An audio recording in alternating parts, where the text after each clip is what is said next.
Hi, I'm Mark. Welcome back to Foothill Paint Fabrication. Well, we're back on Project Ruby, and today I'm taking another big step forward. We're going to be hanging the doors and fitting them up to the quarter panels.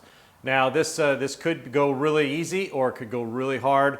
I have no idea. I do know the doors kind of fit pretty good, and when we were doing the quarter panel replacement on the other one, we got it lined up really nice. So. Fingers crossed that this goes smoothly, that we're not having to cut sheet metal and move it around and stuff like that. But I have no idea if this is going to be a one video deal or a 2 video deal. Hopefully only one. But first things first, I already got started rebuilding the door hinges. So let's go over to the bench. We'll take a look at what I got done and we'll finish up the last one. And then we can start hanging these doors and see exactly how they fit.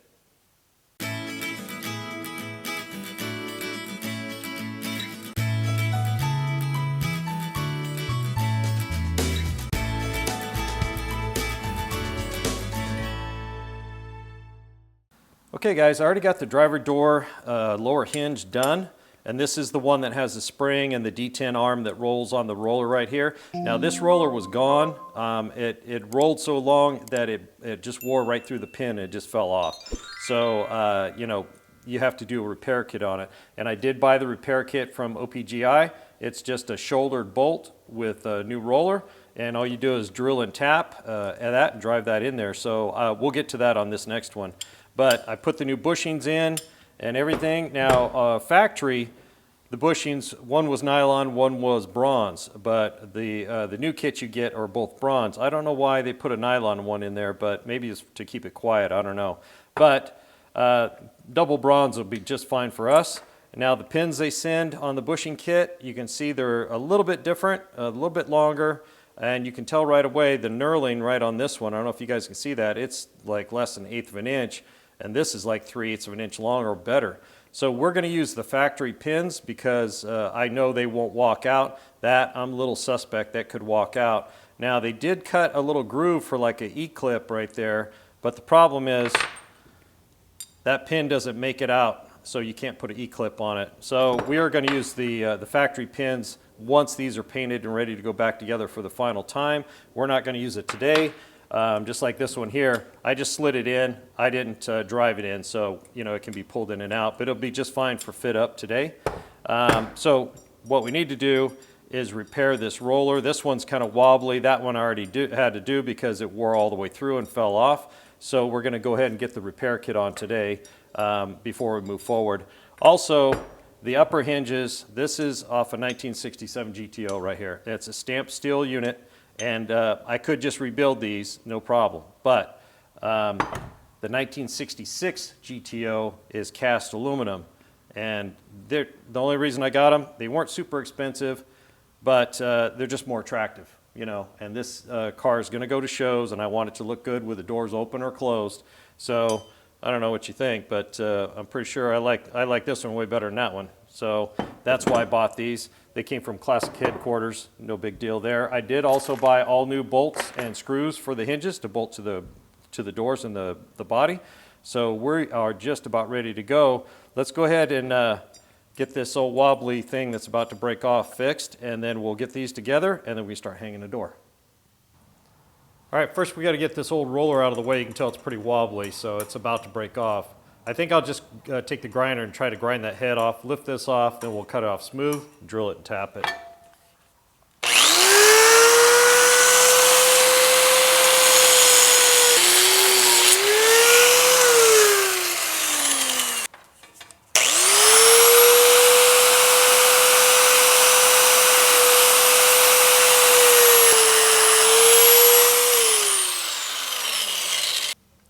All right, you can see I got it smoothed off. I went over to the sander and sanded that flat, and you can just barely see the outline of the original pin.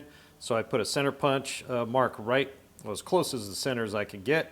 Now I'm going to drill it. You can use like a 7/32 or an 1/8 inch bit. What you want to do is drill this until you go all the way through to the void, okay? There's a void down there because that pin did not go all the way through.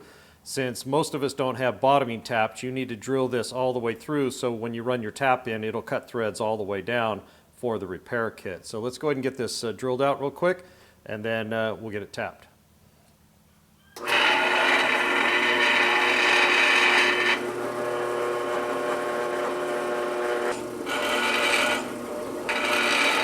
right. Switch over to the bigger bit, and then we'll get it tapped. Okay, we'll drill it out with 13/64 for a 1/4 20 tap.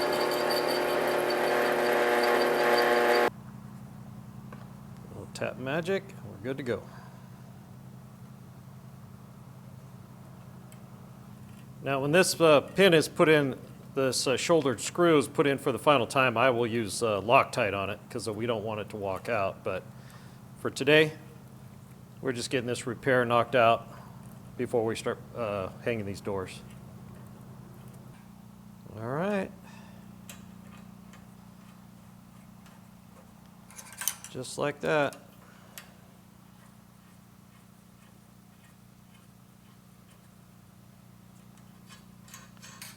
Pair is done. Let's throw the bushings in there, get the pin in, and we can start hanging some doors.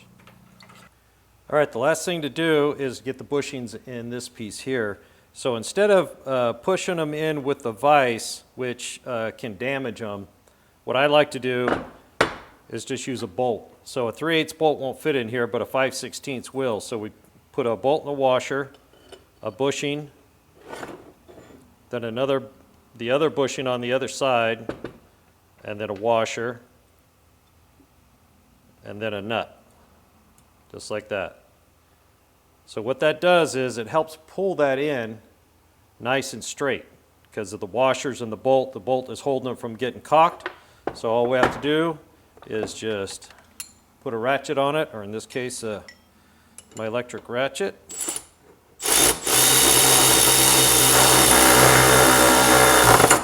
Just like that. So we'll just take the bolt out and put the pin in, and we're ready to go. All right, let's see if we can get this door hung on here without dropping it. So you can see I just have it on my little cart down here, 2x6 and just a knee pad. And I've been doing it like this for years. And this little stool has really come in handy because it's adjustable on height. So it kind of helps you fine tune it. Obviously we're not in paint right now, but you know, even when it's in paint, this is how I've hung doors before by myself. So we're going to slide it on in here. And we're just about at the right height. We're just going to try to get a bolt in each one, and that way we can start messing around with this thing a little bit.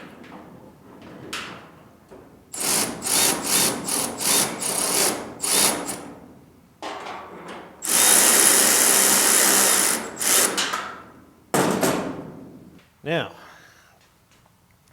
what I like to do on these things is to get a board underneath between the sill and the door and prop it up. So what I'll do is I'll go inside, I'll swing the door shut, I'll go inside and get that placed so it's just about at the perfect height.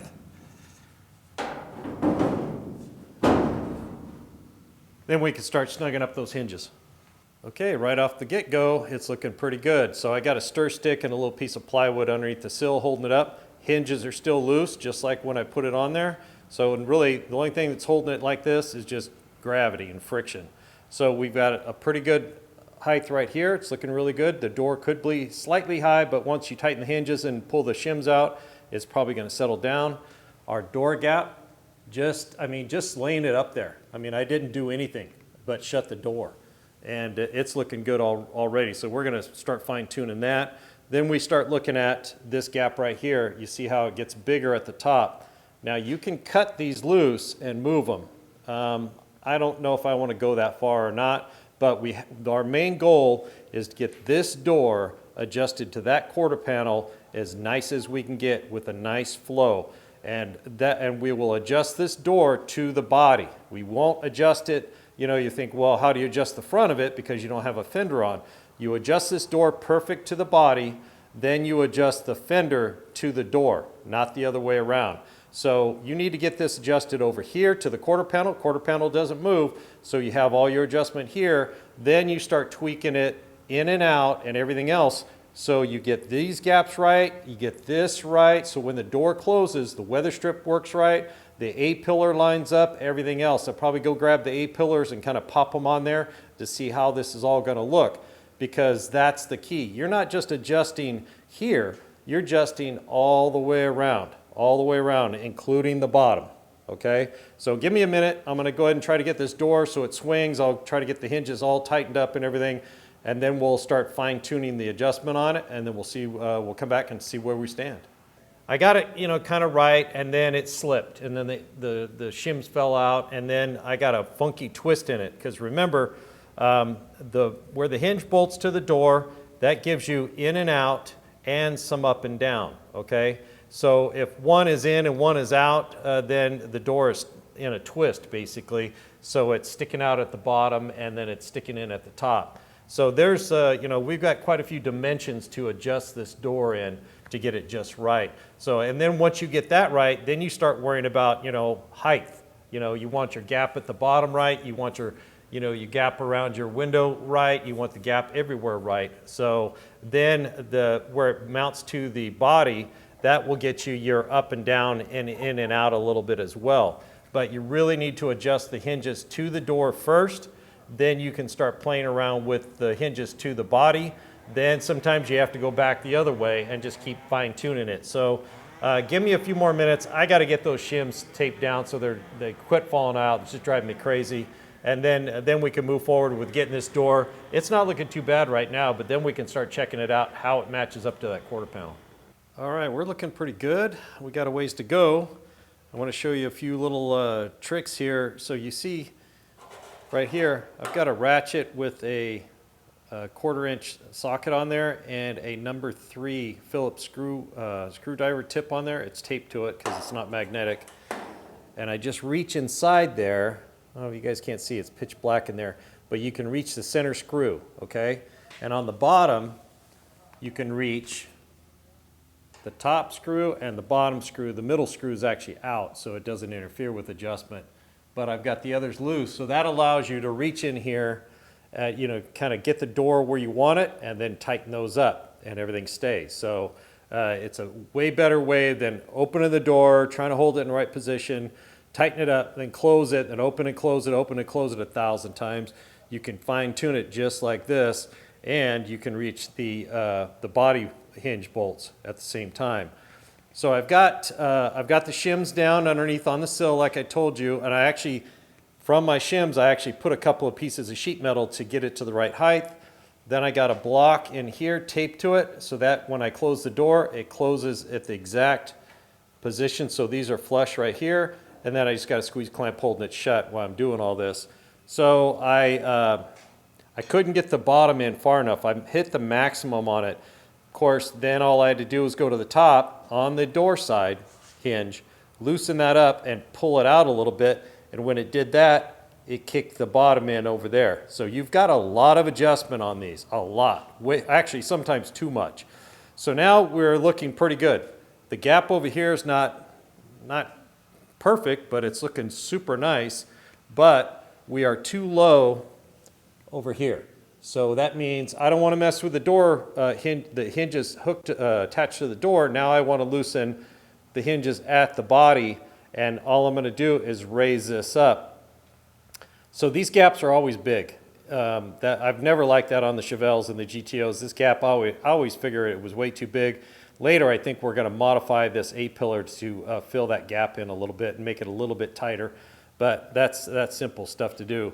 But right here, this gap to that gap doesn't feel right. So it's a little bit bigger down here. So if we raise this up to get that bottom gap right, then that's going to bring this up. Now, we're also bigger here, but tighter here. So if we raise the front of this just like that, just a little bit, then that's going to tighten it up on it and then start to match all that right there. So that's actually looking really good.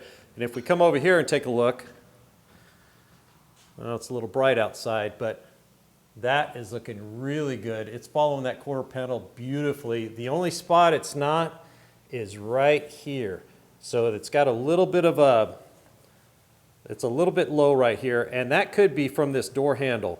Because you slam the door and everything else, you can slowly over time bend that sheet metal in. So we can actually massage that out a little bit to match instead of putting filler right there. So we'll work on that. As soon as we get the door adjusted right where we want it. I don't want to start moving any sheet metal until this door is, I mean, perfect, tight and everything else. So let me mess with this a little bit more and get this up a little bit, get our bottom gap done right.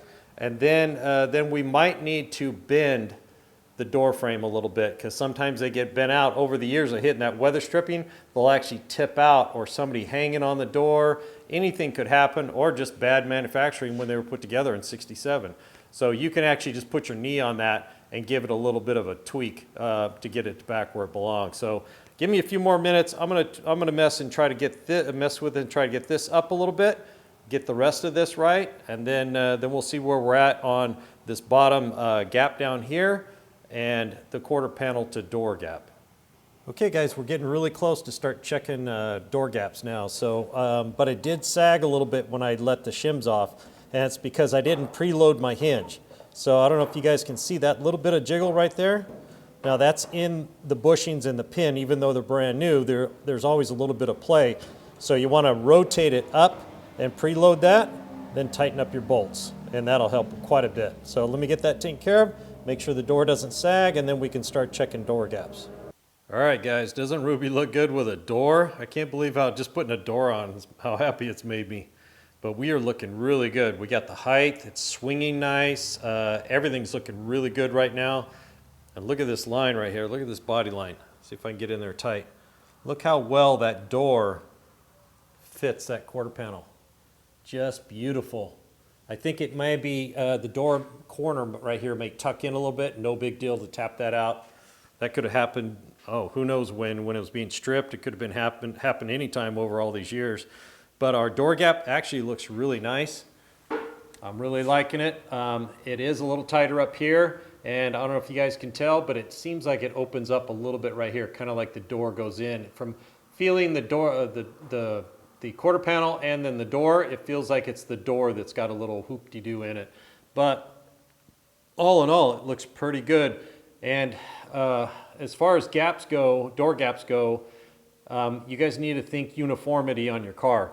Not necessarily getting that door gap as tight as you can. And remember, you can't just jack this door over because you've got this up here. See, and there's still moldings and everything that clip on there. You start getting this tight and then you go to put the car together, then other stuff is going to hit. So not to mention, if you're bare steel like Ruby, we're going to put epoxy on here. We're going to maybe put a urethane, then we're going to put a color and clear, and the mills will start piling up on the edges there, and that gap will get tighter and tighter. So you just have to keep that in mind. And something I really want to stress to you guys, I go to a lot of car shows, I see a lot of cars. Uniformity is what makes your car look beautiful. Not necessarily how tight the gap is. If your gaps don't match, let's say your trunk gaps are, this size, but then you tighten this one up, and then your hood gaps are different, your fender gap is different. They should all look similar, very similar. That's what makes the car look really good. Not just a one super tight gap on one panel and then big gaps on the other. It just doesn't look right. So just keep that in mind. Now, we do need to check the gaps all the way around. And to do that, we need to go over to my toolbox and get out door gap gauges. Now, I bet you guys don't even know you have door gap gauges in your drawer, but here they are, right here. So we'll use some stubbies. Let's grab 9/16, ½ inch, and 7/16. And we'll use that to gap this door. Now, these are all different thicknesses, and it's a perfect thing to do. So, I can stick the 9/16 in here, and that's right where that gap was. It goes up and stops right there. So it looks like probably a ½ inch will be the one we need. Let me switch hands here. And so we can put the ½ inch in there, and it just fits right here. And then as soon as we get to right here, it slides in. Then when I go down, it starts to get a little tight right there, and then it fits right there. And these are usually got a slight taper on them, right? So you can gauge it a little bit. All right, it'll slide in that far, but it won't slide in all the way, kind of a thing. And we're talking thousandths of an inch on this moving in and out a little bit. So remember, the human eye will look for things that are not uniform, not necessarily, a thousandths of an inch off. So just a simple end wrench, just like this. The box end is usually kind of uniform on these, but when they stamp these out, the open end is usually a little bit different thickness from one side to the other. So it's just a little tip for you guys. Now, we do have a little bit of issue on the top here. So we've got a nice gap right through here since we got it to the right height, and it looks good all along here. I'm really happy with this. Even along here, it's pretty much uniform. Then we get over to here, and that gets way too tight right there. So let me put these gauges down, or wrenches. Get the door open, and we'll take a look at that.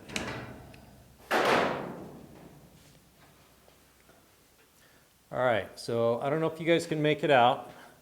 The camera will focus. So all along here, it's pretty smooth. Then we get to right about here, right where it gets tight, and this kind of pushes down right here, this piece of sheet metal. So what I'm gonna do, I'm gonna get in here with a hammer, and I'm gonna gently tap that up and get it so that gap is more uniform. We can always put filler in here and smooth this whole thing out, which we will. It'll be beautiful when I'm done. But this right here I can feel is sticking down, so it needs some work. Now, as far as how to straighten some of this other stuff out, luckily this fits right up against here really nice, so we don't have to worry about that. But this gap right here wandering in and out is a problem. Now, that's where you need to start checking, is it my quarter panel that's causing the problem? And I checked this pretty carefully with a straight edge. It feels pretty good to me. So I'm thinking it's the door edge. So what I'll do is I'll get a, I'll go grab a, like a flexible ruler, and we'll lay it up here, and we'll see exactly which one is causing this gap to kind of get fat and skinny again. All right, guys, I got you zoomed in. I got the door open so that we get some light here on the back side. And if we put this straight edge on here, and I'm trying to get it to lay flat, I'm pulling it tight, you can see the light inside there, and that's right where we were having that, that low spot. So even if I run my thumb up tight and hold it up against the edge, you can still see that gap in there, you know, right about here, right? So that's right kind of where this rolls, and it's probably just part of the stamping manufacturing process that has that dip in like that. All right, there's some brazing in here and some other stuff, but we'll get all that cleaned up before we get epoxy on her. It does definitely, I can feel it right here. So all I'm gonna do, not gonna try to hit it directly with a hammer. I'm just gonna use a piece of 1x here, see if we can't get in there. Just kind of tap that up a little bit. I felt like it moved just a little. Yep, that definitely moved.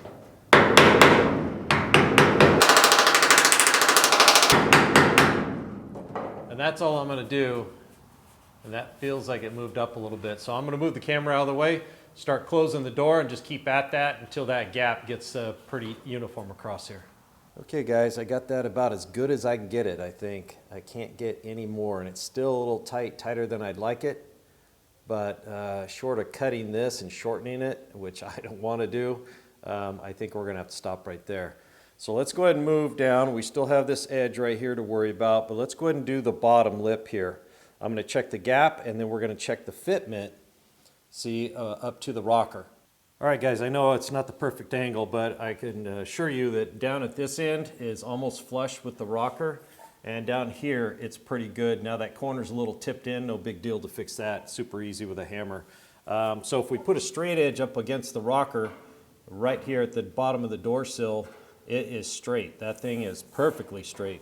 But when we put it at the bottom of the door here, it definitely bows in right here. I mean, the center of the apex is right about here. The dent's way over here, so that had nothing to do with it. That's just probably manufacturing. So what we want to do is we want to get the bottom of this door out so it's almost perfectly flush with the rocker. It can have a little bit of a lip, but not too much, but we certainly don't want it bowing in like that. Now remember, there's a big stainless steel molding that goes across the bottom, and there's the matching one that goes on the bottom of the door. So we want to make sure those moldings line up with each other. We don't want it mismatched, you know, when you're standing here looking at the car. So I think what we want to do is possibly put a strong back on here, something, so we can clamp and possibly try to push this out, because this is a very gradual kind of a bend right here. It's not like a kink we can just hammer out. So let me figure something out real quick, and we'll see if we can clamp that and get that pushed back out where it belongs. Okay, here's the setup. I've got a piece of plywood, just a strip right on the lip right there, and then I've got a couple of squeeze clamps holding this 2x2 up here. It's just holding it in place. Then on the back side, we're going to take a piece of this 5/8 square tubing, and we're going to lay it right on that lip that's hanging down, and that lip's only about that big, so you know this is just about perfect. And the reason I'm doing that is something small like this, I've got thicker material, but I want this to flex. So when I put that back there, I'm going to put a C-clamp on it like this, and we're going to clamp on that, and we're going to pull, and I want this to pull in a big arc. I don't want to pull in any kind of a kink or anything like that, and I don't want to push a square spot in that. I just want this to flex. So that's the game plan. We got an apex right here, so I'm going to put the clamp right in the center, just like this.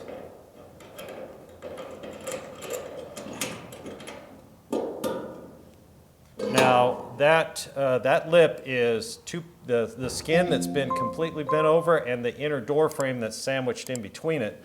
So there's a little bit of sheet metal there. And then I've got that one on tight, then I'm going to come in over a little bit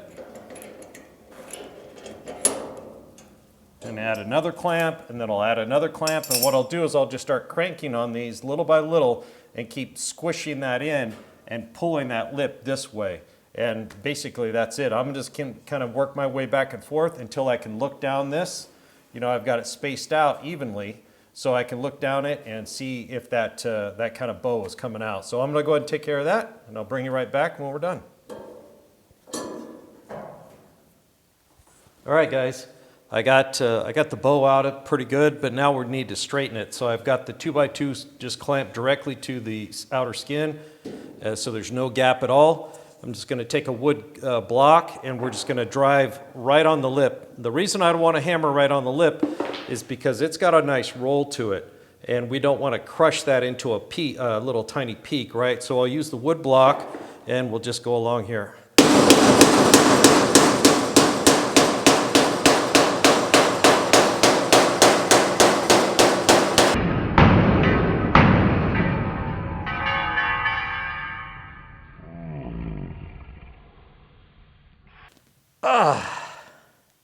Okay, let's try that again.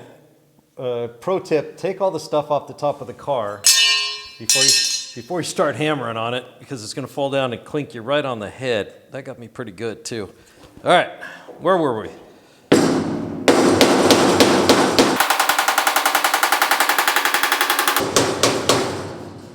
So basically, the piece of 2x2 is my dolly, and this is my hammer. So, and I'm just going to keep going back and forth and get this line nice and straight. So let me finish that up. We'll take a look at it, and I think we're just about done with all the fit up we can do without welding. All right, guys, we got that pretty straight. It's looking really good. The reveal's pretty nice, and it's pretty darn straight. Let me get down here so you can see. You can see down that line. We've got it looking pretty nice. I know it seems like it's a little extreme, but all this stuff adds up to a really beautiful car. So I'm feeling pretty good about that. It has a couple little tiny spots in it. Once I remove the door, I'll be able to fine tune those, but you know, doing it on the car is a little difficult. But I don't want to pull it off and then have to realign everything, you know, the hinges and everything. So this is a good gauge, and you know, you got to do what you got to do. So over here at the door, we can put the straight edge down here. Don't mind that paper towel with my blood on it. This is a culprit too. So if we put the straight edge on there, right here, we run it down, we're looking really good. I can't get the camera in very tight. We got a little spot right here, but if we go all the way down, it looks fantastic all the way down. So I'm really happy the way this is lining up. I can't believe how well it's lining up, to tell you the truth. You see the body line right here, it's coming right into it. Everything up here is lining up really nice. I tell you what, guys, this door is really, for all the slide hammer holes in it, it's in really good shape. Matches the quarter panel really well. I think we're gonna go ahead and fix that little, you guys can, it's more pronounced now, but you can see it where it kind of bulges in right there, or curves in. I checked the other door, and it's exactly the same way. But so it's a factory thing where that when they bend that around, it kind of pulls that in right there. So I'll probably fix the other door with it off the car and just get that area straight. We're going to go ahead and do this one on the car, but I think that's going to be for another video. This one's running long, I know, and we did get it hung. We got it lined up. It's looking beautiful. The next video, we're going to go ahead and try to sweeten up that door gap really, really nice. It's looking really nice. I'm really thrilled. Well, I think that's pretty much going to wrap this one up. Got a little dent in the head, just one of many, but we got the door lined up, and it's looking really good. And a lot of times these A-bodies, GM A-bodies, it's a crapshoot. I mean, I've worked on a lot of them, and some are just beautiful and some are horrible. You know, I guess it depends on what day they were built. I don't know. But luckily, the passenger side's looking good. Hopefully, the driver's side's going to be just as easy. We've got a little bit of work to do here. That's not a huge deal. And we still have some work to do on this door right where it meets the fender. Remember, it's kind of kinked in right there. And what I want to do is mock up the fenders on here as well. That way I have something to, you know, gauge it by. So I'll use the fender to help me straighten that door out, because I have no idea if it's the right, you know, shape right now. So we'll use that to help blend those two together. But all in all, pretty happy. We got some really nice gaps all the way around. Just a little bit of sweetening up to do, and we'll do that on the next video. Thanks for joining me here at Foothill Paint Fabrication. Don't forget to hit the like and subscribe button if you haven't already. Mash that bell and drop me a comment. I'd love to hear from you. We'll see you on the next one.